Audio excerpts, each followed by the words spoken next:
È un disagio che creiamo, ma gli utenti devono sapere che una volta finiti i lavori potranno girare su questo ponte sicuri e tranquilli per altri 30 anni. Tangenziale di Treviso, all'altezza del cavalcavia su via Ruzzante, ancora 10 giorni di passione per gli automobilisti in attesa che Veneto Strade termini i lavori di consolidamento del manufatto. Partito oggi invece il cantiere del cavalcavia su strada Sant'Angelo e qui i lavori andranno avanti per un mese. Interventi per 600.000 euro che danno il via alle manutenzioni straordinarie dei ponti stradali regionali in Veneto, programmate dopo la ricognizione compiuta ben prima di Ponte Morandi, col direttore di Veneto Strade Bernizzi che era andato a chiedere alla regione i finanziamenti per procedere. Aveva chiesto la disponibilità di 10 milioni di euro di risorse, parlando con il presidente Zaia ne abbiamo stanziate subito, immediatamente 15 milioni su un triennio in modo che gli interventi principali fossero fatti anche velocemente e fosse ripristinato lo stato di manutenzione ordinario di questi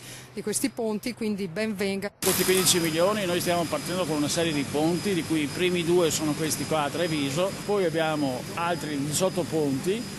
L'intervento più grosso l'abbiamo su un ponte sull'Adige a Legnago in provincia di Verona che ci costa 5 milioni di euro e dopo man mano con gli stanziamenti andremo avanti. Antena 3 aveva documentato il cattivo stato del cavalcavia di Sant'Angelo oltre un anno fa, rischi concreti tuttavia non ce n'erano nell'imminenza. Lo stato di criticità non è pericoloso, hanno necessità di essere manutentati, ma non siamo in condizioni di rischio crollo, ecco questo lo voglio assolutamente precisare. Se non si fa un intervento manutentivo o per ripristinare c'è il rischio che i ferri un po' alla volta si spezzino, a quel punto lì è a rischio da sostituire il ponte. Anche su questo fronte e sulla manutenzione delle strade la Regione punta a ottenere dallo Stato maggiore autonomia. È stata chiesta la restituzione della gestione delle strade statali. C'è stata un'apertura da parte del Ministero in questo, speriamo che vada a buon fine, ma noi sicuramente non abbassiamo la guardia e continueremo a chiedere autonomia sulla viabilità.